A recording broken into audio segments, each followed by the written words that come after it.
কোথায় যাচ্ছিস তুই? মামার বাড়ি। তাই? তা তোর ব্যাগে কত টাকা আছে? ওটা কি? ওটা কে দিয়েছে তো টাকা? টাকা দাদু পিসি। দাদু আর পিসি দিয়েছে? কি কিনবি? বেশি কয় টাকা দিয়েছে?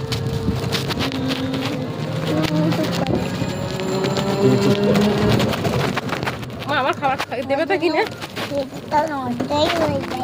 তুমি আমার খাবার কিনে দেবে তো?